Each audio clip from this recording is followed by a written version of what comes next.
नमस्कार भाइ बहिनीहरू, तपाईँहरूलाई स्वागत छ नेपाल अनलाइन स्कुलको युट्युब च्यानलमा। हाम्रो च्यानलमा तपाईँहरूले नर्सरीदेखि मास्टर्ससम्मका सबै विषयका सबै भिडियोहरू भेट्टाउन सक्नुहुन्छ। त्यसको लागि तपाईँहरू युट्युबमा गएर अथवा फेसबुकमा गएर नेपाल अनलाइन स्कुल भनी सर्च गर्नुहोला र आफूलाई चाहिएको भिडियो हेरेर धेरैभन्दा धेरै ज्ञान तपाईँहरूले लिन सक्नुहुन्छ र आफ्नो एक्जामलाई पनि राम्रो गर्न सक्नुहुन्छ है त। त्यस्तै गरिकन हाम्रो भिडियोलाई लाइक, सब्सक्राइब र सेयर गर्न भने नबिर्सनुहोला। सधैँ चाहिँ म खेमराज ढकाल हजुरहरूको अगाडि उपस्थित भइसकेको छु र आज म तपाईँहरूलाई चाहिँ कक्षा 8को नेपाली विषयको यो पाठ 9 अन्तर्गतको प्रकृति र वातावरण भन्ने निबन्ध पढाउन गइरहेको छु। त प्रकृति र वातावरण, प्रकृति भनेको नेचर भन्छ यसलाई हामी अङ्ग्रेजीमा है, नेचर भन्छौँ। वातावरणलाई हामी भन्छौँ इन्भाइरोमेन्ट। भन्नुको मतलब जुन हाम्रो छेउछाउमा रहेका कुराहरू छन् हैन, ती कुराहरूलाई हामी के भन्छौँ? वातावरण भन्छौँ, हाम्रो वातावरण। र प्रकृति भनेको चाहिँ जुन कुरा आफै उत्पत्ति भएको छ, रुख बोट बिरुवाहरू हैन, त्यस्तै गरिकन जीव जन्तुहरू, यी सबै के हुन् त? प्रकृतिहरू हुन्। त प्रकृति र वातावरणको विषयमा हामीले चर्चा गर्दैछौँ यो पाठमा।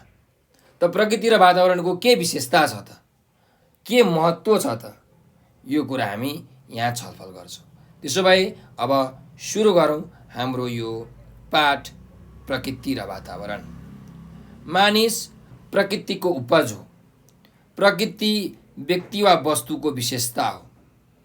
बानी, स्वभाव आदिलाई पनि प्रकृति भनिन्छ। यसले जगतको निर्माण र विकासलाई पनि सङ्केत गर्छ। वातावरण शब्दले मूल रूपमा पृथ्वी वरिपरिको हावालाई जनाउँछ। यसले मानिस, जीव र वनस्पतिको अवस्थालाई समेत सङ्केत गर्छ। प्रकृति र वातावरण मानव जीवनसँग प्रत्यक्ष सम्बन्ध राख्ने विषय हुन्। प्राणी र वनस्पतिको जीवन वातावरणमा निर्भर रहन्छ। सृष्टिक्रमसँगै प्रकृतिमा प्राणी र वनस्पतिको जीवनका लागि निश्चित वातावरण सिर्जना भएको छ। वातावरणकै कारण प्राणी र जीव बीच घनिष्ठ सम्बन्ध स्थापना हुन्छ।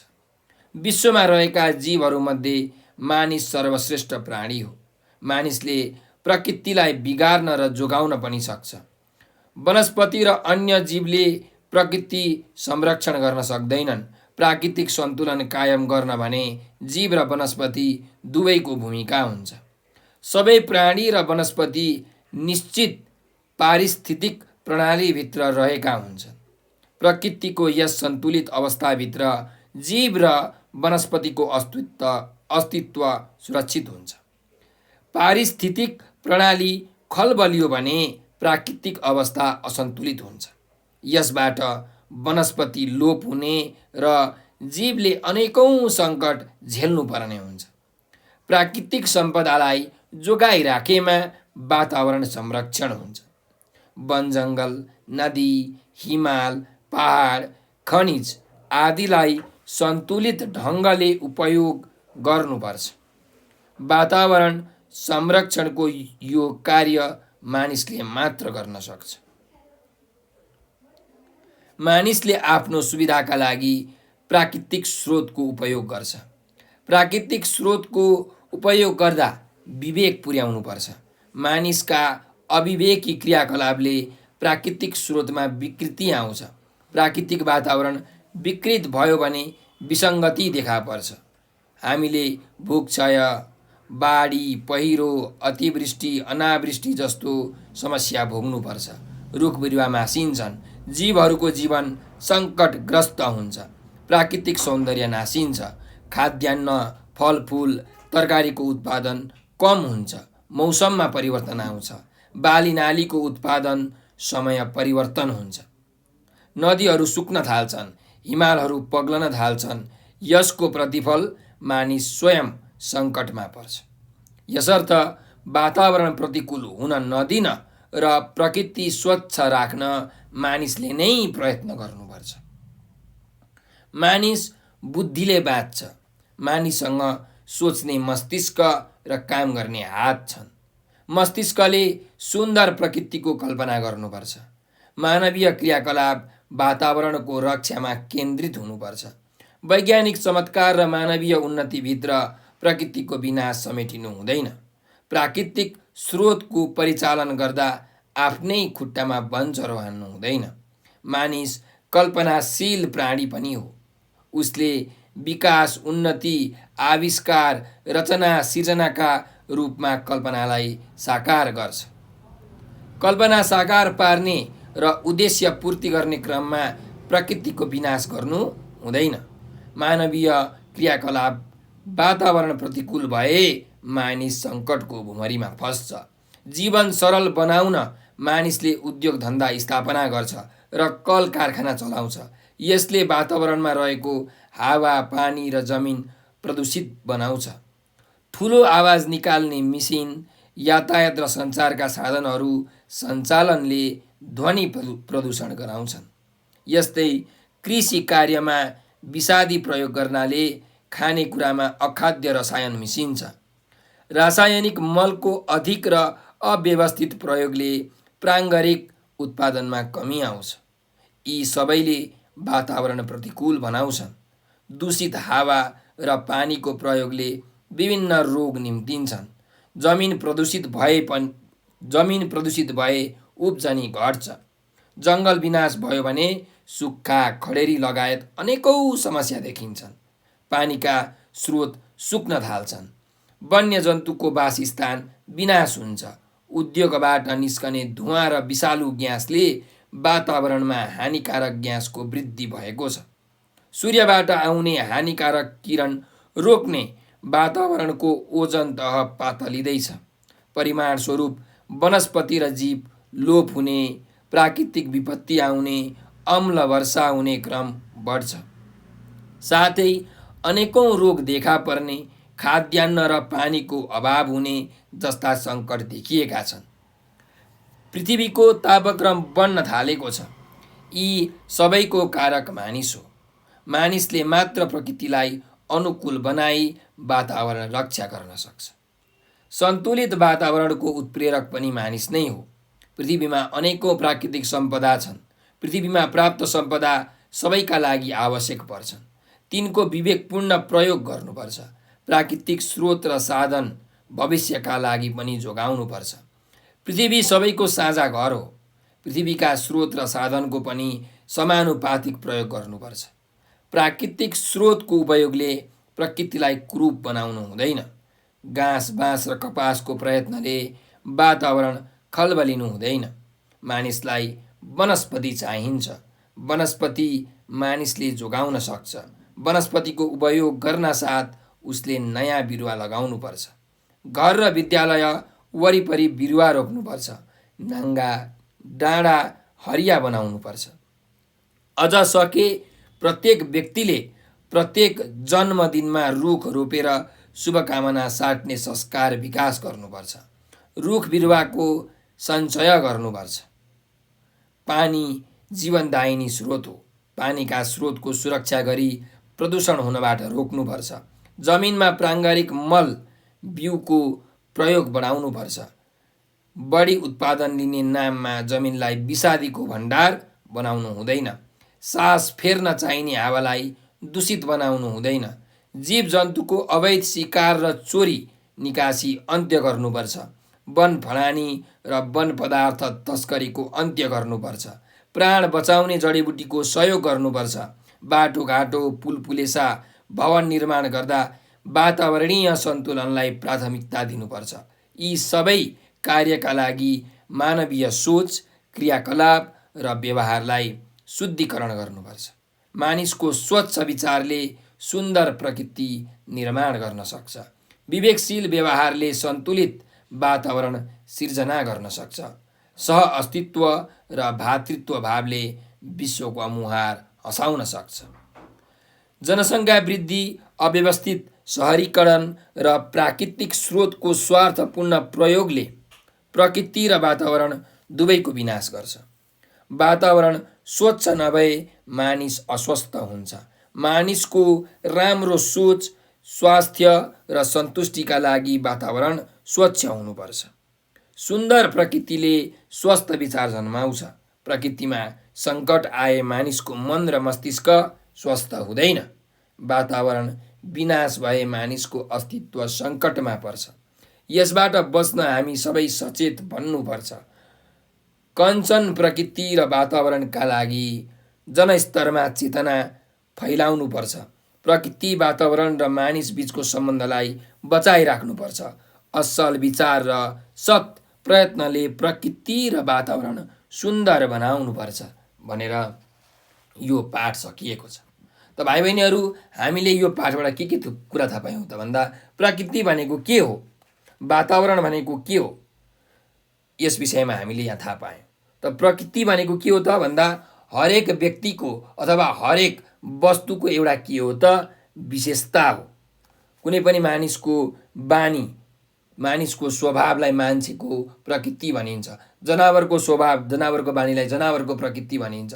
त जुन हाम्रा वरिपरि जति कुराहरू छन् ती सबै वस्तुहरूको एउटा एउटा स्वभाव छ, एउटा एउटा विशेषता छ। त त्यसलाई हामी के भन्छौँ? प्रकृति भनेर भन्छौँ। ठिक छ। त्यस्तै वातावरण भनेको के हो भन्दाखेरि हाम्रो वरिपरि रहेका चिजबिजहरू, विशेष गरी हावा, पानी, जमिनलाई हामी भन्छौँ वातावरण। ठिक छ। त्यही भएर अब हेर्नुहोस्, हामी जुन प्राणी छौँ, जीव जन्तुहरू छौँ, हामी मानिसहरू छौँ, सबै के हुन्छ? वातावरणमा निर्भर भएर बसेका छौँ। त्यसैले यो जुन प्राणी र वातावरण बिच चाहिँ एउटा के छ भन्दा सन्तुलन छ, हैन?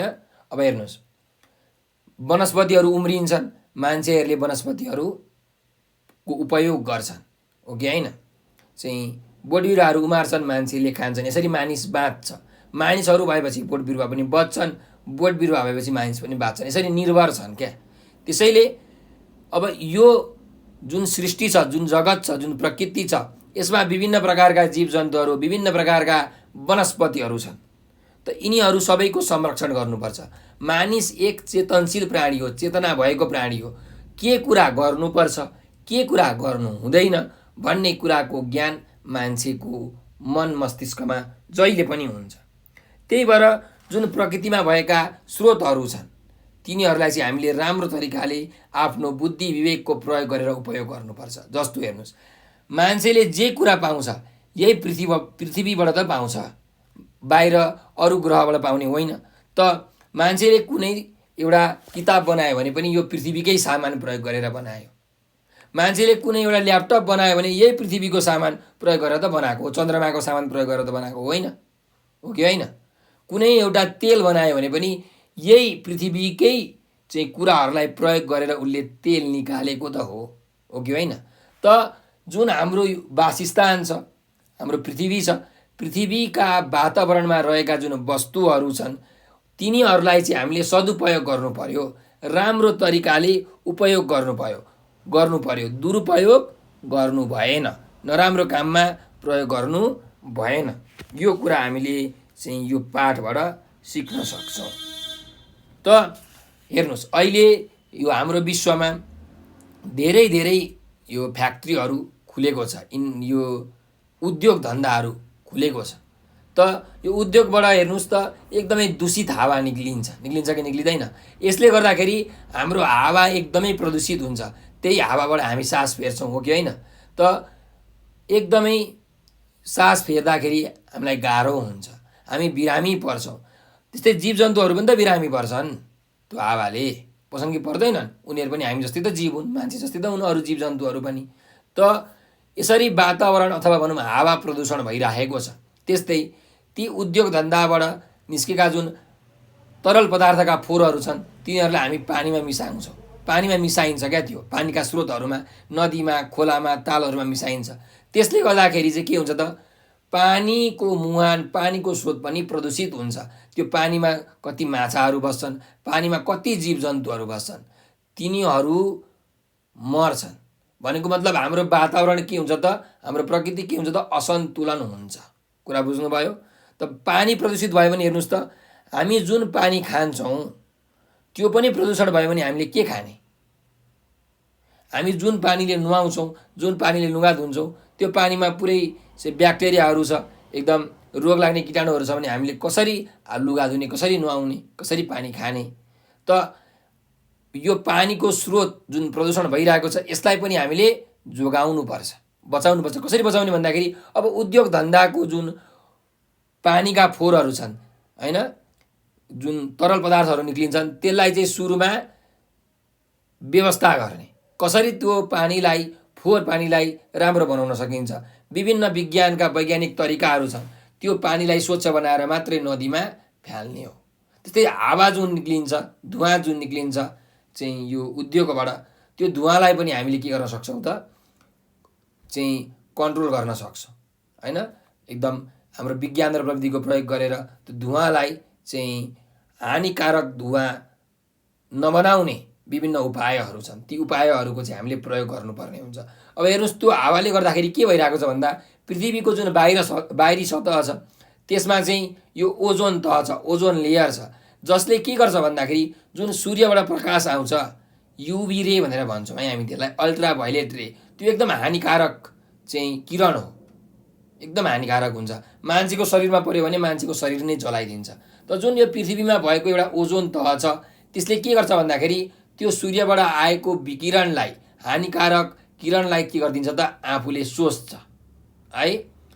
त त्यो विकिरणलाई हाम्रो ओजोन तहले सोचिसकेपछि के हुन्छ त राम्रो किरण मात्रै आउँछ, विकिरण आउँदैन, हानिकारक किरण आउँदैन है। अब यो हावा प्रदूषण भयो भने के हुन्छ भन्दाखेरि हाम्रो जुन ओजोन तह हुन्छ यो ओजोन तह मासिन्छ है।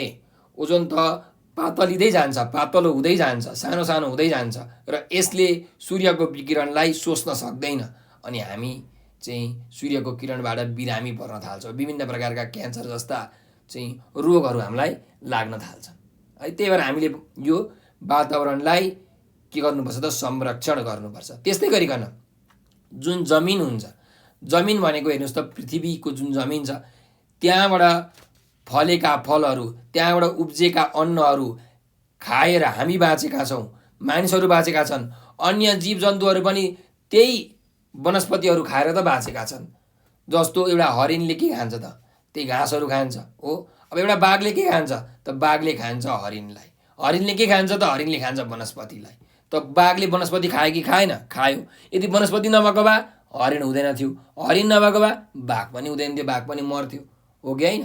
त्यसरी सन्तुलन बनाएर यो हाम्रो प्रकृतिमा चाहिँ जीवजन्तुहरू सन्तुलन बनाएर बसेका छन्। अब जुन जमिन छ, जमिनबाट वनस्पति चाहिँ फल्छ, फुल्छ। त त्यो वनस्पति फलेन भने बाघ पनि मर्ने भयो, हरिण पनि मर्ने भयो, मांसाहारी जीव पनि मर्ने भए, शाकाहारी जीव पनि मर्ने भए, भनेपछि त प्रकृतिको अस्तित्व नै रहेन नि, हो कि होइन? त मान्छे पनि मर्ने भए। त्यसैले यो जुन जमिन छ, जमिनलाई चाहिँ हामीले एकदम स्वच्छ राख्नुपर्छ। जमिनमा विभिन्न प्रकारका फोहोरहरू फ्याल्नु हुँदैन। अब हामीले अहिले हेर्नुहोस् त यो धान खेती गर्दा, गहुँ खेती गर्दाखेरि मानिसहरूले विभिन्न प्रकारका चाहिँ यो कीटनाशक दबाईहरू लगाउँछन्, औषधिहरू लगाउँछन् होइन, युरिया, डिएपी, पोटास भनेर जति चाहिन्छ त्योभन्दा पनि धेरै लगाउँछन्। त्यस्तो गर्दाखेरि के हुन्छ त हाम्रो जमिन प्रदूषित हुन्छ अनि प्रदूषित भयो भने त हामी त्यही खान्छौँ, हामी पनि बिरामी पर्छौँ हो। सबै अरू जीवजन्तुहरू पनि बिरामी पर्छन् कि पर्दैनन् त? पर्छन्।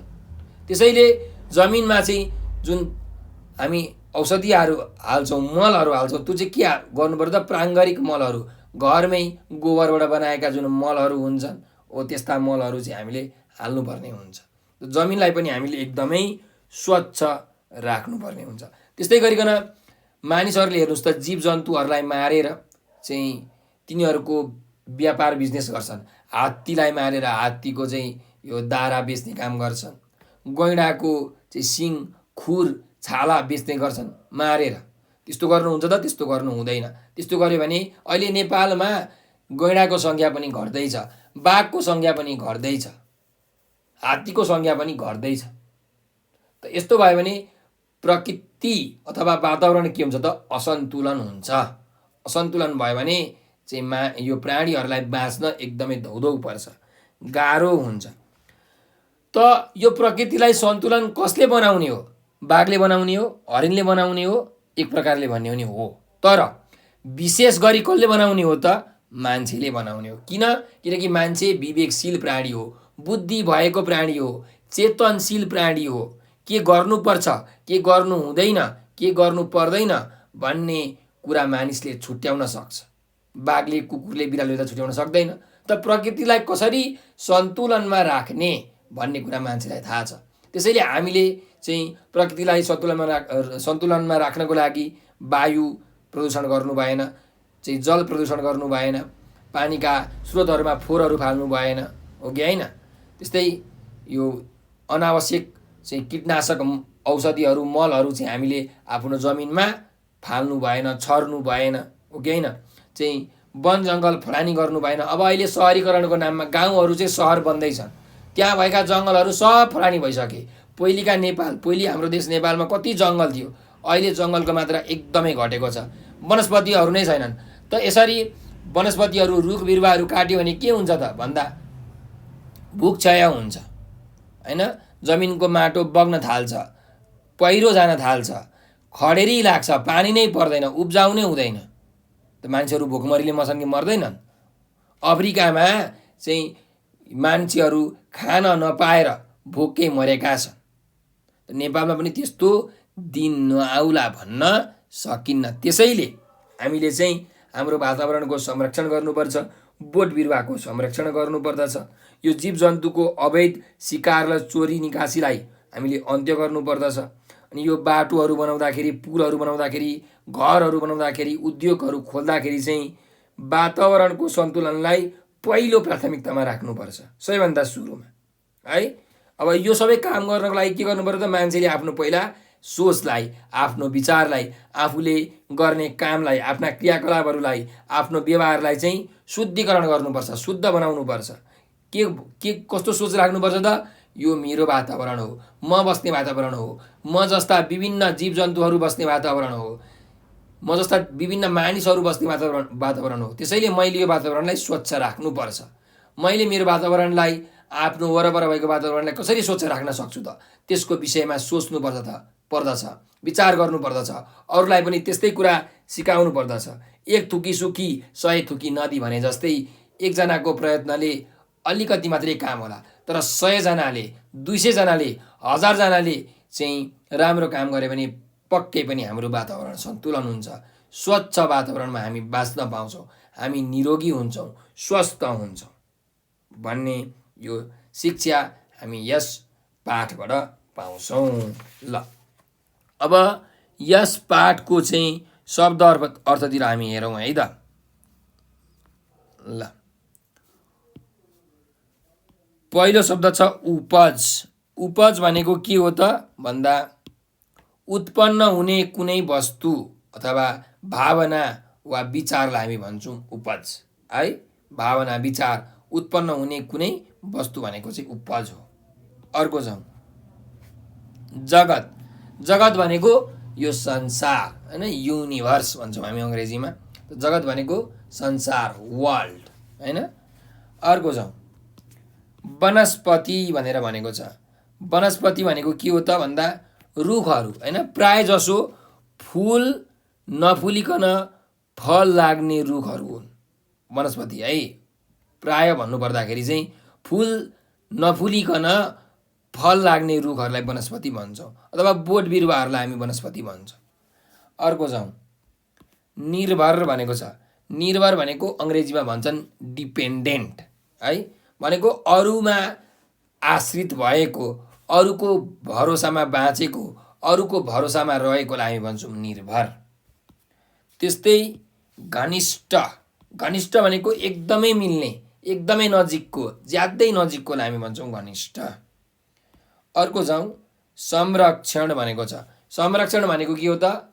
रक्षण गर्ने काम, रक्षा गर्ने काम, जोगाउने काम, सुरक्षा गर्ने कामलाई हामी भन्छौँ संरक्षण। अर्कोमा जाउँ पारिस्थितिक भनेको छ। पारिस्थितिक भनेको के हो त? परिस्थितिले जन्माएको, परिस्थितिले उब्जाएकोलाई हामी भन्छौँ पारिस्थितिक। जस्तो परिस्थिति हुन्छ त्यो परिस्थितिले उब्जाएको, परिस्थितिले गर्दा निक्लेकोलाई हामी भन्छौँ पारिस्थितिक। अर्कोमा जाउँ खनिज भनेको छ। त खनिज भनेको के हो त भन्दा कुनै खानीबाट निकालिएको चाहिँ पदार्थलाई हामी खनिज पदार्थ भन्छौँ। त खनिज भनेको खानीबाट निकालिएको, खानीबाट निस्कने अथवा कुनै पनि जमिनभित्र रहेको वस्तुलाई हामी भन्छौँ खनिज। ल अर्कोमा जाउँ। विवेक भनेको छ, हेर्नुहोस् यहाँ। विवेक भनेको के हो भन्दाखेरि कुन कुरा राम्रो हो, कुन कुरा नराम्रो हो यो यस्ता कुराहरूलाई छुट्याउने जुन क्षमता छ त्यसलाई हामी भन्छौँ विवेक। मानिस विवेकशील प्राणी हो, होइन? त असल र खराब छुट्याउन सक्ने क्षमता भनेकै विवेक हो। अर्कोमा जाउँ। भुक क्षय भनेर भनेको छ है। भुक क्षय, भू भनेको जमिन, क्षय भनेको नासिने, होइन? भनेपछि जमिन नासिने कामलाई भन्छौँ भुक क्षय। बाढी पहिरो हुँदाखेरि जमिन भासिन्छ, जमिनहरू चाहिँ पानीले बगाएर लग्छ, माटोलाई पानीले बगाएर लग्छ, जमिन नासिन्छ, हो त्यसलाई हामी भन्छौँ भुक क्षय। अङ्ग्रेजीमा यसलाई सोइल इरोजन भनेर भन्छन् है। अर्कोमा जाउँ। कल्पनाशील भनेको छ। त कल्पनाशील भनेको चाहिँ कल्पना गर्ने क्षमता भएको, सोच विचार गर्ने क्षमता भएकोलाई हामी भन्छौँ कल्पनाशील है। अर्को शब्दमा जाउँ। सञ्चय भनेर भनेको छ है। सञ्चय भनेको चाहिँ के हो भन्दाखेरि जम्मा गरेर राख्ने काम, बचाउने काम, अलिअलि गरेर बटुल्दै धेरै पार्ने कामलाई भन्छौँ सञ्चय है। ल अर्कोमा जाउँ। जीवनदायिनी।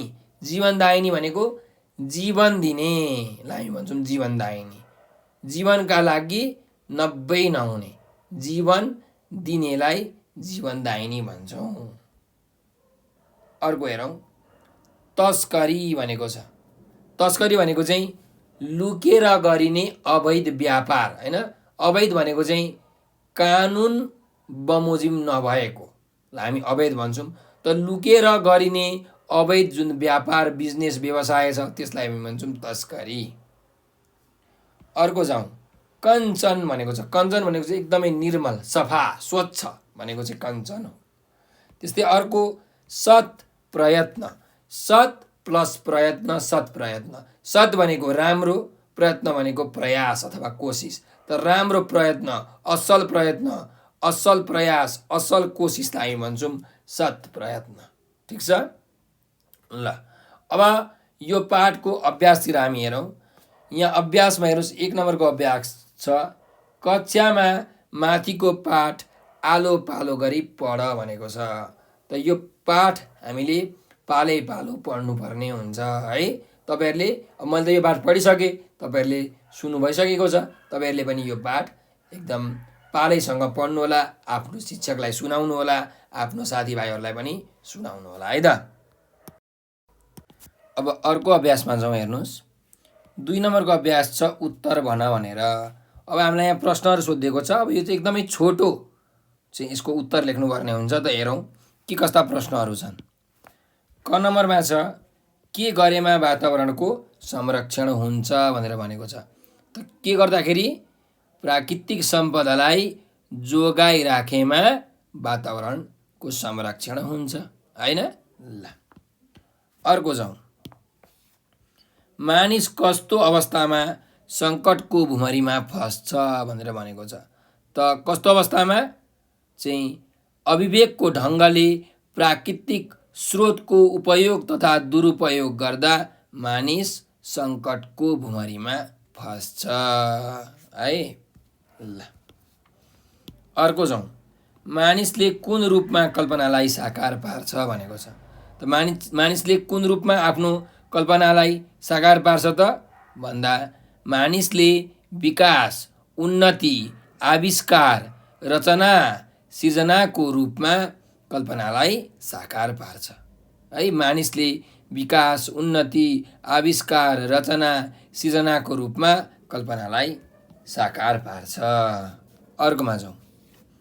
किन प्राकृतिक स्रोतमा विकृति आउँछ भनेर भनेको छ। जुन प्राकृतिक स्रोतहरू छन् तिनीहरूमा चाहिँ किन विकृति आउँछ, चाहिँ किन तिनीहरू बिग्रिन्छन् भनेर भन्न खोजेको। त अविवेक ढङ्गले, होइन, चाहिँ प्राकृतिक स्रोतको दुरुपयोग गर्दाखेरि प्राकृतिक स्रोतमा विकृति आउँछ।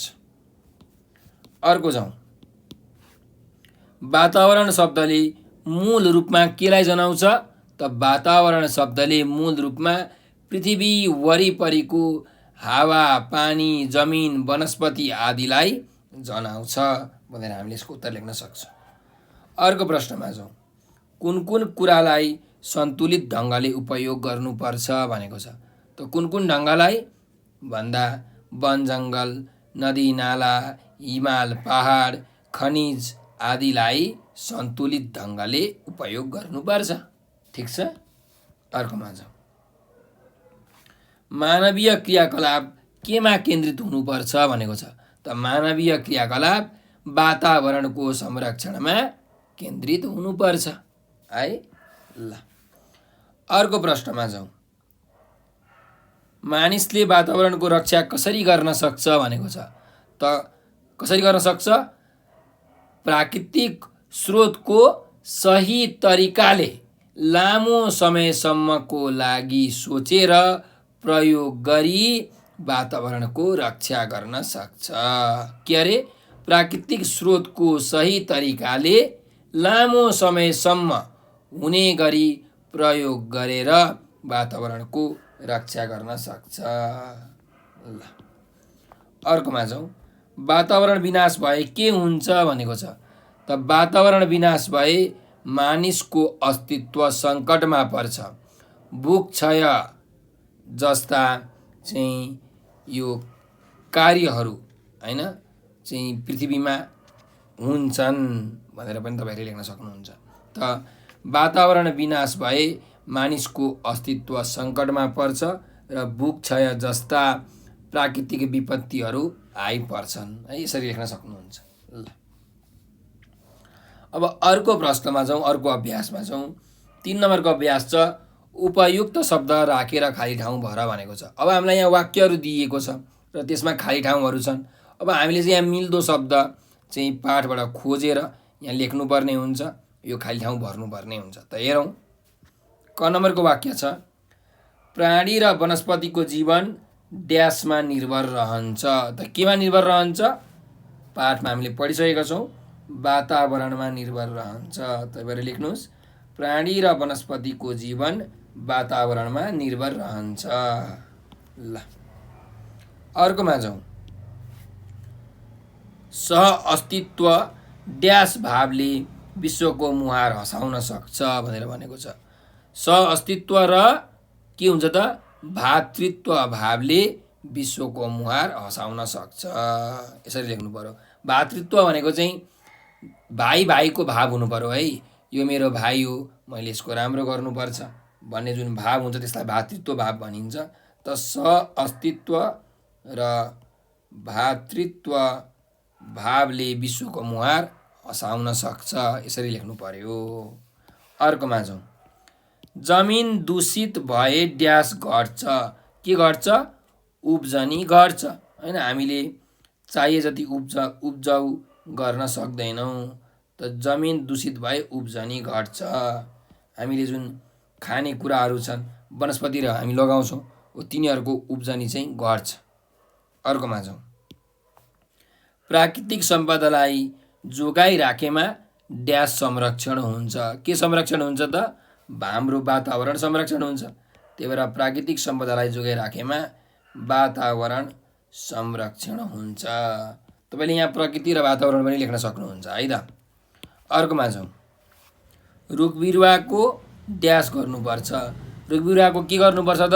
हामीले पाठमा पढेका छौँ सञ्चय गर्नुपर्छ, बटुलेर राख्नुपर्छ। त रुख बिरुवाको सञ्चय गर्नुपर्छ। स य अनि यहाँ यसरी च सञ्चय है। जोगाइराख्ने काम, बटुलेर राख्ने कामलाई सञ्चय भनिन्छ। ल अब अर्को प्रश्नमा जाउँ। 4 नम्बरको प्रश्न छ तलका प्रश्नहरूको उत्तर लेख भनेर हामीलाई अभ्यास दिएको छ।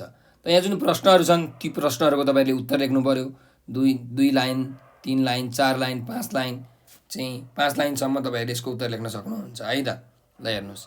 मानिसका कस्ता क्रियाकलापले गर्दा वातावरण प्रतिकूल हुन्छ भनेर हामीलाई यहाँ प्रश्न सोधेको छ। त मानिसले आफ्नो विकासका निम्ति विभिन्न प्रकारका प्राकृतिक स्रोतहरूको उपयोग र दुरुपयोग गर्छ।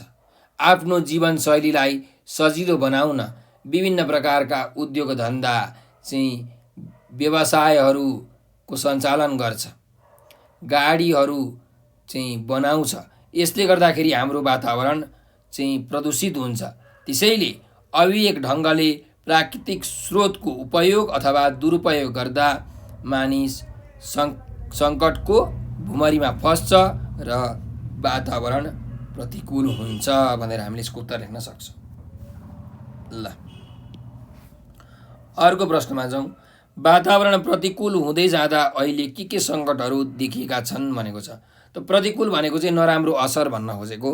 त वातावरण नराम्रो हुँदै जाँदाखेरि अहिले के सङ्कटहरू देखिएका छन् त भन्दा,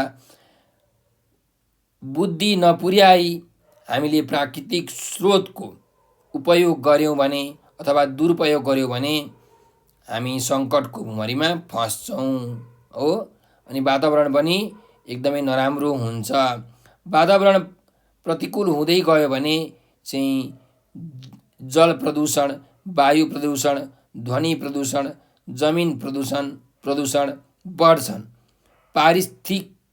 पारिस्थितिक सन्तुलनमा समस्या देखा पर्छन्।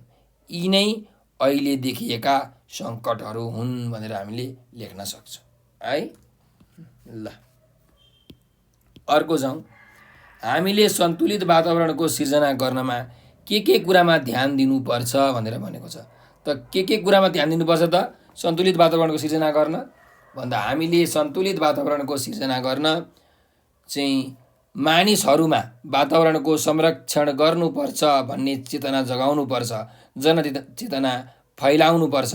सबै मिलेर वातावरणको संरक्षण गर्न वृक्षारोपण जस्ता कामहरू गर्नुपर्छ। प्राकृतिक स्रोतको सही तरिकाले सदुपयोग गर्नुपर्छ। विभिन्न प्रकारका जीवजन्तुहरूको चोरी र तस्करी, अवैध शिकारहरूलाई बन्देज लगाउनुपर्छ, रोक्नुपर्छ। वन फडानी र वन्य पदार्थको जुन तस्करी छ त्यसको अन्त्य गर्नुपर्छ। प्राणीहरूलाई मार्नु हुँदैन। हाम्रो आफ्नो सोच, क्रियाकलाप र व्यवहारलाई शुद्धिकरण गर्नुपर्छ भनेर तपाईँहरूले यसको उत्तर लेख्न सक्नुहुन्छ है त। ल अब अर्को अभ्यास हेरौँ। अर्को अभ्यास छ भाव स्पष्ट पार भनेर। भाव स्पष्ट पार भनेको चाहिँ यहाँ हामीलाई वाक्यहरू दिएको छ। त्यो वाक्यले भन्न खोजेको कुरा के हो त, यसको अर्थ के हो, त्यो हामीले एकदम खुलाएर अलिकति लामो उत्तर लेखे जसरी लामो तरिकाले व्याख्या विश्लेषण वर्णन गर्नुपर्ने हुन्छ। त हेरौँ। वैज्ञानिक चमत्कार र मानवीय उन्नतिभित्र प्रकृतिको विनाश समेटिनु हुँदैन भनेको छ।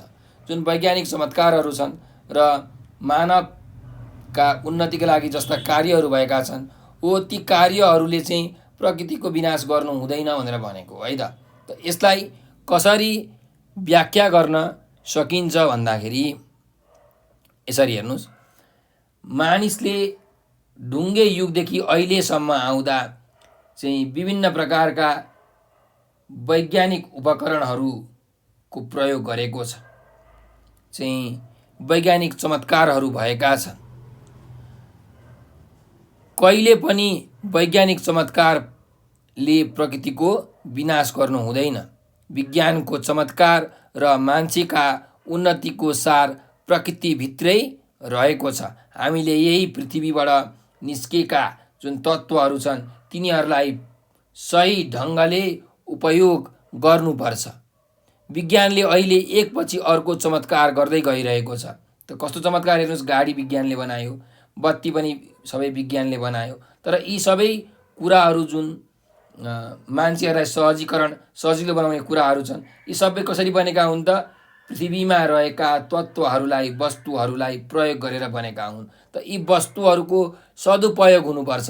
राम्रो तरिकाले यिनीहरूलाई प्रयोग गर्नुपर्छ। त्यसैले मानवीय उन्नति गर्दाखेरि हामीले यी कुराहरूलाई ध्यान दिनुपर्छ।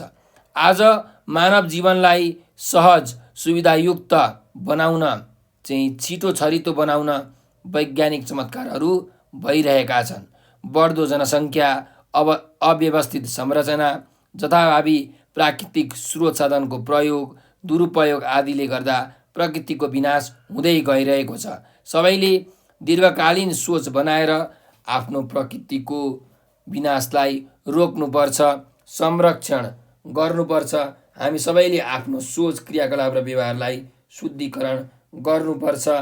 विवेकशील व्यवहारको प्रयोग गरेर विवेकशील व्यवहारले वातावरण सन्तुलन राख्नुपर्छ भनेर यसरी हामीले यसको व्याख्या विश्लेषण गर्न सक्छौँ।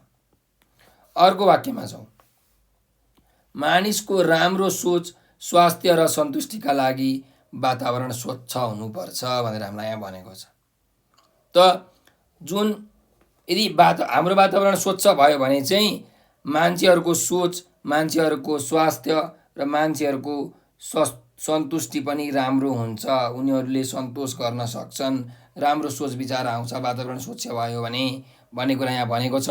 अब यो कुरालाई हामीले व्याख्या विश्लेषण गर्नुपर्छ। त कसरी गर्न सकिन्छ भन्दा मानिसहरूको सोच विचार भनेको मानिसहरू हुर्केको वातावरणमा निर्भर हुन्छ। मानिसको स्वास्थ्य र सन्तुष्टि र सोचका लागि वातावरण स्वच्छ हुन अत्यन्त आवश्यक छ। जीवनमा महानतम विचारको स्रोत उपयुक्त वातावरण हो। सबै कुराको विकास हुन शारीरिक, मानसिक र सामाजिक विकास हुन अति आवश्यक छ। यसलाई स्वस्थ भन्न सकिन्छ। यसको लागि वातावरण स्वच्छ र स्वस्थ हुन अत्यन्त जरुरी छ। स्वच्छ विचारबाट स्वस्थ शरीरको निर्माण हुन्छ र स्वस्थ शरीरबाट चाहिँ असल विचार पैदा हुन्छ र हामीले चाहे जस्तो अपेक्षित चाहिँ सन्तुष्टि प्राप्त गर्न सक्छौँ। यसरी तपाईहरुले यसलाई व्याख्या गर्नुहोला। अब हामी अर्को अभ्यासमा जाउँ। पाठको तेस्रो अनुच्छेद पढी चारवटा मुख्य बुँदाहरू टिप र सारांश लेख भनेको छ। अब हामीले यो पाठको चौथो अनुच्छेद पढ्नु पर्यो हैन। अब जुन हामीले त पढिसकेका छौँ, सबै अनुच्छेदहरू हामीले यहाँ पढिसकेका छौँ। यी अनुच्छेदहरू पढेर हामीले चाहिँ त्यहाँबाट चारवटा मुख्य बुँदाहरू टिप्नुपर्छ है। र यसलाई सारांश छोटकरीमा यसले भन्न खोजेको कुरा के हो त, सार अंश, मुख्य भाव, यो चौथो अनुच्छेदको के हो त्यो कुरा हामीले लेख्नुपर्ने छ। त यसरी लेख्न सक्नुहुन्छ। पहिला चारवटा बुँदाहरू हेरौँ। पहिलो बुँदा, मानिसले प्राकृतिक स्रोतको विवेकपूर्ण प्रयोग गरेन भने वातावरणमा विकृति र विसङ्गति देखिने। दोस्रो बुँदा चाहिँ प्रकृतिको विनाश भयो भने उत्पादन घट्छ, पानीहरूका स्रोतहरू सुक्छन् र मानिस सङ्कटमा पर्छ। तेस्रो बुँदा, प्राकृतिक चाहिँ सौन्दर्य नासिने, भूक्षय, बाढी, पहिरो, अनावृष्टि, अतिवृष्टि जस्ता समस्याहरू मानिसहरूले भोग्नु पर्ने। चौथो बुँदा, प्राकृतिक स्वच्छताका लागि सबै मानिसले आफ्नो सोच विचारलाई चाहिँ राम्रो बनाउनु पर्ने, मानिसहरूले प्रयत्न गर्नुपर्ने भनेर यसरी हामीले अर्को चारवटा बुँदा यसरी लेख्न सक्छौँ है। अब यसलाई सारांशमा भन्नुपर्दाखेरि के भन्न सकिन्छ भन्दाखेरि, अब छोटकरीमा भन्दा मानिसले प्राकृतिक स्रोतको विवेकपूर्ण प्रयोग नगर्दा वातावरणमा विकृति र विसङ्गति देखि चाहिँ वातावरणको सौन्दर्य नासिने, भूक्षय, बाढी, पहिरो, अतिवृष्टि, अनावृष्टि जस्ता समस्याहरू भोग्नुपर्ने हुन्छ। त्यसैले वातावरणको स्वच्छताका लागि मानिसले नै प्रयत्न गर्नुपर्ने देखिन्छ भनेर यसरी तपाईहरुले सारांशमा लेख्न सक्नुहुन्छ है। अब शब्द भण्डारको अभ्यासमा जाउँ। यहाँ 7 नम्बरको अभ्यास छ, मिल्दो अर्थ छानेर जोडा मिलाऊ भनेको छ। अब यहाँ हामीलाई शब्दहरू दिएको छ र तिनीहरूको अर्थ पनि दिएको छ। त यी शब्दहरूको अर्थ चाहिँ हामीले छानेर जोडा मिलाउनु पर्ने छ है। हेरौँ, स्वच्छ भन्ने शब्द छ। त स्वच्छ भन्ने शब्दको अर्थ के हो त भन्दा एकदमै सफा, क्लियर है। त्यसैले यो 1 नम्बर हो भने यो पनि 1 नम्बर। अर्कोमा जाउँ। पुञ्ज भनेको छ। पुञ्ज भनेको चाहिँ समूहवाचक नाम हो। त पुञ्ज भनेको के हो त, रास। रासलाई हामी पुञ्ज भन्छौँ। त पुञ्जको अर्थ यहाँ छ रास। त्यसैले यो 2 नम्बर हो भने यो पनि 2 नम्बर है। ल अर्कोमा जाउँ। सूर्य, सूर्य भनेको के हो त? दिवाकर हैन। सूर्यको अर्थ हुन्छ दिवाकर, त्यसैले यो 3 नम्बर भयो भने यो पनि 3 नम्बर। अर्कोमा जाउँ। हावा, हावा भनेको के हो त? वायु, त्यसैले यो 5 नम्बर भयो भने यो पनि 5 नम्बर। अर्कोमा जाउँ। जगत, जगत भनेको के हो त? संसार अथवा विश्व हैन, त्यसैले यो 4 नम्बर भयो भने यो पनि 4 नम्बर, यसरी है त। ल अब यहाँ एउटा शब्द बाँकी रह्यो, हेर्नुहोस् त, प्राकृतिक भन्ने शब्द। यो शब्द चाहिँ हामीलाई झुक्क्याउन राखेको हो है, तपाईँहरूले यो कुरा बुझ्नुपर्ने हुन्छ। अर्को अभ्यासमा जाउँ। विपरीतार्थी शब्द छानेर जोडा मिलाऊ भनेको छ। अब यहाँ हामीलाई शब्दहरू दिएको छन् र तिनीहरूको विपरीतार्थी अर्थ दिएको छ, भनेको उल्टो अर्थ आउने शब्दहरू दिएको छ। हामीले चाहिँ तिनीहरूलाई छानेर जोडा मिलाउनु पर्ने हुन्छ। त हेरौँ। जीवन भन्ने शब्द छ, जीवनको उल्टो के हुन्छ त? विपरीतार्थी शब्द मरण है, त्यसैले यो 1 नम्बर भयो भने यो पनि 1 नम्बर। अर्कोमा जाउँ। सन्तुलन, सन्तुलनको उल्टो के हुन्छ त? असन्तुलन है, त्यही भएर यो 2 नम्बर भयो भने यो पनि 2 नम्बर। अर्को हेरौँ। प्राकृतिक हैन, प्रकृतिबाट बनेकोलाई हामी भन्छौँ प्राकृतिक। त प्राकृतिकको उल्टो के हुन्छ त? अप्राकृतिक है। ल त्यसैले यो प्राकृतिक भनेको 3 नम्बर भयो भने प्राकृतिक पनि 3 नम्बर। अर्कोमा जाउँ। अतिवृष्टि, अतिवृष्टि भनेको चाहिँ एकदमै धेरै पानी पर्नु भनेको है। त अतिवृष्टिको उल्टो के हुन्छ त? अनावृष्टि भनेको पानी नै नपर्नु, त्यसैले यो 4 नम्बर भयो भने यो पनि 4 नम्बर। अर्कोमा जाउँ। प्रतिकूल, प्रतिकूलको उल्टो के हुन्छ त? अनुकूल। प्रतिकूल भनेको नराम्रो प्रभाव, अनुकूल भनेको राम्रो प्रभाव है, त्यसैले यो 5 नम्बर भयो भने यो पनि 5 नम्बर। ल यसरी गर्ने है त। अब अर्को अभ्यासमा जाउँ। तलका शब्दको अर्थ भन भनेर एउटा दिएको छ है। यहाँ हामीलाई शब्दहरू दिएका छन्, यी शब्दहरूको चाहिँ हामीले अर्थ लेख्नुपर्ने छ है त। ल हेरौँ। पहिलो शब्द छ भूक्षय। भूक्षय भनेको के हो त भन्दा बाढी पहिरो जस्ता विकृतिबाट जमिन भासिने, जमिन बग्ने अथवा जमिन नासिने कामलाई हामी भन्छौँ भूक्षय है। अर्कोमा छौँ। संरक्षण, संरक्षण भनेको के हो त? सुरक्षा गर्ने काम, जोगाउने कामलाई हामी भन्छौँ संरक्षण। त्यस्तै अर्को विवेक, विवेक भनेको के हो त? राम्रो र नराम्रो, असल र खराब छुट्याउन सक्ने क्षमता भनेको चाहिँ विवेक हो। र अर्को छ अतिवृष्टि। अति भनेको धेरै, वृष्टि भनेको पानी पर्नु, त धेरै पानी पर्नुलाई हामी भन्छौँ अतिवृष्टि है। अर्कोमा जाउँ। अर्को अभ्यासमा 10 नम्बरको अभ्यास छ, हेर्नुहोस्। बी प्लस कृति विकृति भए जस्तै तल दिएका शब्दमा बी उपसर्ग लगाएर नयाँ शब्द बनाऊ भनेको छ। त उपसर्ग भनेको के हो भन्दाखेरि, उपसर्ग भनेको भाषाको त्यस्तो एकाइ हो जुन चाहिँ कुनै पनि मूल शब्दको अगाडिपट्टि जोडिन्छ र एउटा नयाँ शब्द बन्छ है। जस्तो यहाँ हेर्नुहोस्, ज्ञान भन्ने शब्द छ, त बी प्लस ज्ञान के हुन्छ? विज्ञान हो। अर्को जाउँ। योग भन्ने शब्द छ, बी प्लस योग के हुन्छ? वियोग।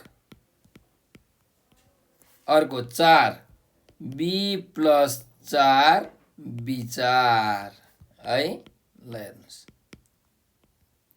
अब उपसर्ग चाहिँ जहिले पनि मूल शब्दको अगाडिपट्टि जोडिन्छ। त यहाँ मति भन्ने शब्द छ, बी प्लस मति विमति, बी प्लस कृति विकृति, यसरी तपाईँले लेख्न सक्नुहुन्छ। अर्कोमा छौँ। 11 नम्बरको अभ्यास हेर्नुहोस्। विवेक प्लस शील, विवेकशील भए जस्तै तलका शब्दमा शील जोडेर नयाँ शब्द बनाऊ भनेको छ। त यहाँ शब्दहरू दिएको छन्, हामीले त्यसको पछाडि सिल भन्ने शब्द जोडेर नयाँ शब्द बनाउनु पर्ने छ है। त हेरौँ, पहिलो छ कर्म, त कर्म प्लस शील कर्मशील। त्यस्तै उद्यम, उद्यम प्लस शील उद्यमशील। विचार, विचार प्लस शील विचारशील। यसरी अर्को गति छ, हेर्नुस्, गति प्लस शील के हुन्छ त गतिशील। कल्पना प्लस शील कल्पनाशील। यसरी लेख्न सक्छौँ है त। ल अब अर्को अभ्यास छ, हेर्नुस् 12 नम्बरको अभ्यास। कु प्लस रूप कुरूप भए जस्तै तलका शब्दमा कु उपसर्ग लगाएर नयाँ शब्द बनाऊ भनेको छ। त यहाँ हामीलाई शब्दहरू दिएको छ, तिनीहरूको अगाडि कु भन्ने उपसर्ग लगाएर नयाँ शब्द बनाउनु पर्यो। त हेर्नुस्, यहाँ कार्य भन्ने शब्द छ, के गर्न सकिन्छ त कु प्लस कार्य कुकार्य, कु प्लस कार्य कुकार्य। कर्म, त कु प्लस कर्म कुकर्म हो। विचार, कु प्लस विचार कुविचार। दिन, कु प्लस दिन कुदिन। त्यस्तै दृष्टि, कु प्लस दृष्टि कुदृष्टि। तपाईहरुले बनाउन सक्नुहुन्छ है त। ल अब अर्को अभ्यासमा जाउँ। वातावरण प्लस इय वातावरणीय भए जस्तै तलका शब्दमा इय प्रत्यय लगाएर व्युत्पन्न शब्द बनाऊ भनेको छ। त बनाऊ। केन्द्र प्लस इय के हुन्छ त केन्द्रीय, हैन? केन्द्रीय यसरी लेख्नुपर्छ, केन्द्रीय। केन्द्र प्लस इय केन्द्रीय। दीर्घ इकार हुन्छ केन्द्रीय है। ल अर्को जाउँ। मानव प्लस इय के हुन्छ त मानवीय, मानवीय। दानव प्लस इय के हुन्छ दानवीय। स्वर्ग प्लस इय स्वर्गीय। आत्मा प्लस इय आत्मीय। यसरी तपाईहरुले इय भन्ने चाहिँ प्रत्यय लगाएर नयाँ शब्दहरू बनाउन सक्नुहुन्छ है। अब अर्कोमा जाउँ। तलका शब्दलाई वाक्यमा प्रयोग गर भनेको छ। अब हामीलाई यहाँ शब्दहरू दिएको छन्, यी शब्दहरूलाई चाहिँ हामीले वाक्यमा प्रयोग गर्नुपर्ने छ है। हेरौँ, वनस्पति भन्ने शब्द छ, त वनस्पति भन्ने शब्दलाई प्रयोग गर्नु पर्यो वाक्यमा। त्यसरी के लेख्न सकिन्छ त हामीले चाहिँ वनस्पतिहरू, हामीले आफ्नो जन्मदिनमा वनस्पतिहरू रोप्नुपर्छ। यसरी हामीले वाक्य बनाउन सक्छौँ है। वातावरण, वातावरणको के वाक्य बनाउन सकिन्छ भन्दा हाम्रो वातावरणमा रहेका वस्तुहरूको चाहिँ संरक्षण गर्नुपर्छ। अर्कोमा जाउँ। कल्पनाशील, मानिस एक कल्पनाशील प्राणी हो। यसरी वाक्य बनाउन सकिन्छ। त्यस्तै संचार, अब संचार भनेको चाहिँ कुनै पनि कुरालाई एक ठाउँबाट अर्को ठाउँमा पुर्याउनु भनेर भनेको छ, भनिएको हो है संचारको अर्थ। कुनै पनि कुरालाई समाचारलाई चाहिँ एक ठाउँबाट अर्को ठाउँमा पुर्याउनु भनेको संचार हो। त के वाक्य बनाउन सकिन्छ त भन्दा संचारको अहिलेको विश्वमा संचारका निम्ति विभिन्न विज्ञान प्रविधिका उपकरणहरूको प्रयोग भएको छ। यसरी लेख्न सक्छौँ। अर्को जाउँ। प्रदूषण, हामीले जल वायु तथा जमिनको प्रदूषणलाई रोक लगाउनु पर्छ, हैन? अर्को शब्द छ हेर्नु संरक्षण, त हामीले आफ्नो प्रकृति र वातावरणको संरक्षण गर्नुपर्दछ। अर्कोमा जाउँ। स्वच्छ, स्वच्छ भनेको सफा, त स्वच्छ वातावरण भयो भने मानिसहरूमा शुद्ध विचार आउँछ। यसरी वाक्य बनाउन सकिन्छ है। अब यहाँ अर्को अभ्यास छ हेर्नुस् 15 नम्बरको अभ्यास। माथिका पाठमा प्रयोग भएका केही पारिभाषिक तथा प्राविधिक शब्दहरू यहाँ दिएका छन् शिक्षकको सहायताले तिनको अर्थ बुझेर लेख भनेको छ। त परिभाषाले मात्रै बुझिने खालके शब्दहरूलाई पारिभाषिक शब्द भनिन्छ। त हेर्नुहोस् ग्यास, अब यो ग्यास भनेको के हो त, यसको अर्थ त हामीले बुझ्नु पर्यो है। त ग्यास भनेको के हो त भन्दा वायुको जस्तो रूप भएको तत्त्वलाई हामी के भन्छौँ, ग्यास भनेर भन्छौँ। ठिक छ ल। अर्को जाउँ, अम्ल भनेर भनेको छ। त अम्ल भनेको के हो त, हामी अम्ललाई अङ्ग्रेजीमा भन्छौँ एसिड है। त अमिलो अथवा तेजाब अथवा चुक भनेको के हो त, अम्ल हो है। अर्कोमा जाउँ, उर्वरा शक्ति भनेर भनेको छ। उर्वरा शक्ति भनेको के हो त, उब्जाउ गर्ने क्षमता भएको है, त्यसलाई हामी भन्छौँ उर्वरा शक्ति। त्यस्तै गरिकन अब अर्को शब्दमा जाउँ। अर्को शब्द छ तापक्रम भनेर। यहाँ हेर्नुहोस् है, तापक्रम, यसलाई अङ्ग्रेजीमा भनिन्छ टेम्परेचर। त तापक्रम भनेको के हो त भन्दा कुनै पनि वस्तु चिसो हुँदा अथवा तातो हुँदा त्यस वस्तुमा भएको तापको मात्रालाई हामी के भन्छौँ, तापक्रम भनेर भन्छौँ है ल। अर्को जाउँ, अर्को शब्द छ रसायन भनेर भनेको छ है। अब रसायनको अर्थ के हो भने कुनै पनि पदार्थ अथवा कुनै पनि पदार्थको रस सम्बन्धी अध्ययन गर्ने जुन विज्ञान छ त्यसलाई हामी भन्छौँ रसायन है ल। त अर्को जाउँ, खनिज। खनिज भनेको चाहिँ जमिनबाट निकालिएको, खानीबाट निकालिएको। त्यस्तै अर्को शब्द छ भूक्षय भनेर। त भूक्षय भनेको के हो त भन्दा बाढी पहिरो आदिले गर्दा जमिन भासिने, बग्ने अथवा जमिन नासिने कामलाई हामी भन्छौँ भूक्षय। ठिक छ ल। अब अर्को अभ्यासमा जाउँ हामीहरू। अभ्यास नम्बर 16 मा छ, हेर्नुहोस्। पाठको तेस्रो अनुच्छेद शिक्षकबाट सुनेर लेख भनेको छ। अब हामीले यो अनुच्छेद पढिसकेका छौँ। तपाईँहरूले भिडियो अगाडि गरेर अनुच्छेदहरूलाई सुनेर लेख्न सक्नुहुन्छ। यसले गर्दाखेरि तपाईँको लेखन अभ्यासमा चाहिँ परिवर्तन आउँछ। राम्रो तरिकाले तपाईँले लेख्न सक्नुहुन्छ, राम्रो अक्षर बनाउन सक्नुहुन्छ, शुद्धसँग लेख्न सक्ने, स्पष्टसँग लेख्न सक्ने चाहिँ तपाईँमा क्षमताको अभिवृद्धि हुन्छ। त्यसको लागि चाहिँ यो अभ्यास तपाईँहरूलाई राखिएको है।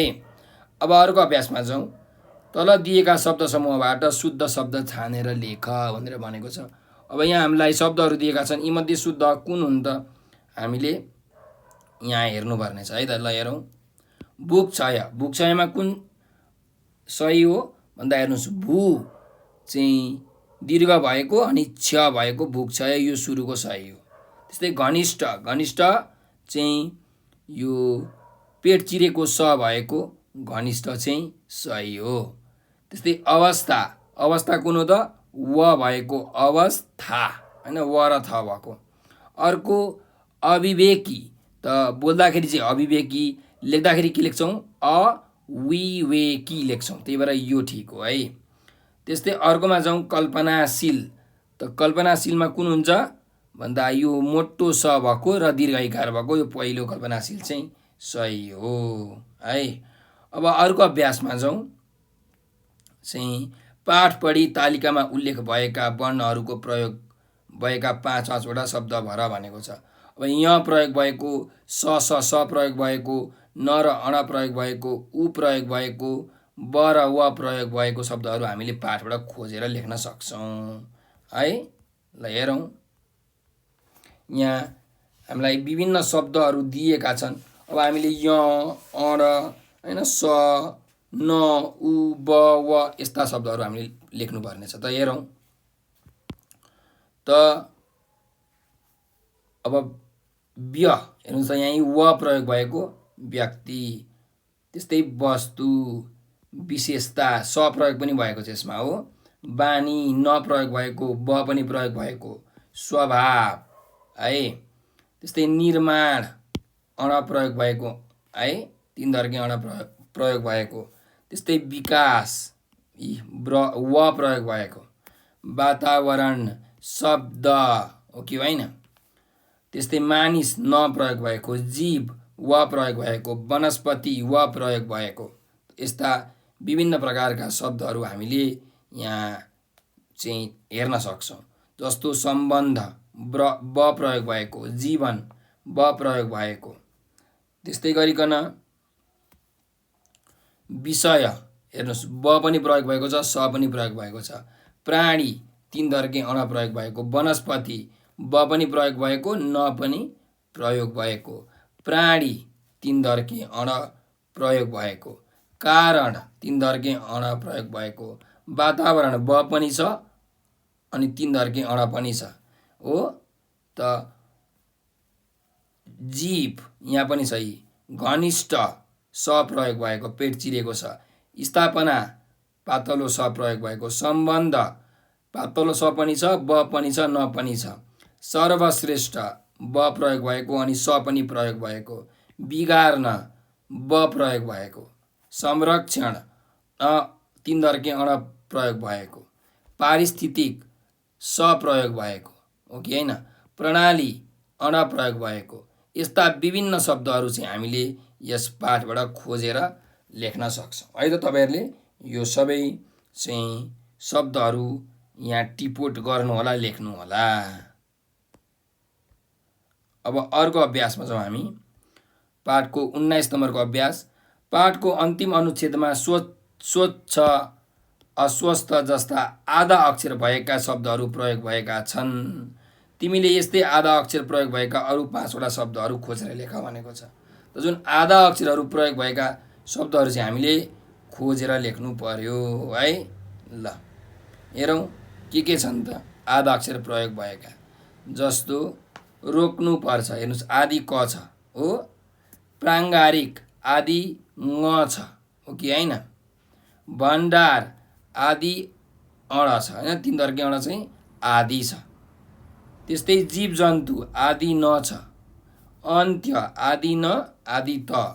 तस्करी आदि स छ यहाँ हो कि होइन।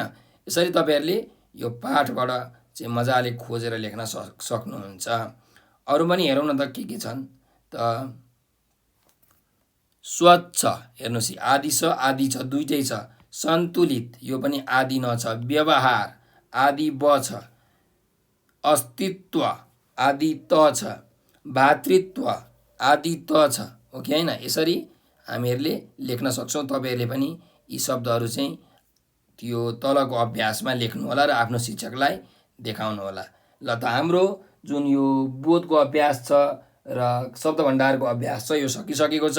अब व्याकरणको अभ्यास चाहिँ म गराउँदिनँ। म व्याकरण चाहिँ तपाईँहरूलाई एकैचोटि सबै पढाउँछु। नाम, सर्वनाम, विशेषण, शब्दवर्ग, पदवर्ग यी सबै हामी एकैचोटि हेर्ने नै छौँ। र अहिलेको लागि यति नै गरौँ। तपाईँहरूलाई यो भिडियो कस्तो लाग्यो कमेन्टमा प्रतिक्रिया दिन नबिर्सनुहोला। यो नम्बर एउटा टिप्नुहोस् 9849595895 हो। यो नम्बरको व्हाट्सएप, भाइबर र टेलिग्राममा हामीलाई तपाईँहरूले म्यासेज गर्न सक्नुहुन्छ। तपाईँलाई केही कुरा बुझ्नु भएन, आएन, समस्या परेको छ, नोटहरू चाहिएको छ भने यो नम्बरको भाइबर, टेलिग्राम र व्हाट्सएपमा हामीलाई म्यासेज गर्नुहोला। त्यस्तै तपाईँहरूले हामीलाई टिकटक, फेसबुक, ट्विटर र इन्स्टाग्राममा पनि फलो गर्नुहोला। त्यहाँ हामीले रमाइलो भिडियोहरू, पाठ पढाएका भिडियोहरू, साथसाथै अतिरिक्त क्रियाकलापहरू जस्तो कि हाजिरी सभा प्रतियोगिता, निबन्ध लेखन प्रतियोगिता, कथा लेखन, कथा वाचन प्रतियोगिता, नृत्य प्रतियोगिता, गायन प्रतियोगिता यस्ता प्रतियोगिताहरू गराउँछौँ। र विद्यार्थीहरूको उत्साह बढाउनका निम्ति हामीले चाहिँ पुरस्कार र उपहारको पनि व्यवस्था गरेका छौँ। ती प्रतियोगिताहरूमा भाग लिएर तपाईँहरूले पुरस्कार जित्नुहुनेछ भन्ने मलाई आशा छ। र त्यसको लागि तपाईँहरूले हामीलाई टिकटकमा, फेसबुकमा चाहिँ फलो गर्नु पर्यो, ट्विटरमा, इन्स्टाग्राममा फलो गर्नु पर्यो, भाइबरमा फलो गर्नु पर्यो है। र हाम्रो भिडियोलाई लाइक, सब्सक्राइब र सेयर गर्न भने नबिर्सनुहोला। तपाईँहरूले यो भिडियो अन्तिमसम्म हेरिदिनु भयो त्यसको लागि हृदयबाट धेरै धेरै धन्यवाद। स्वस्थ रहनुहोस्, व्यस्त रहनुहोस्, मस्त रहनुहोस्।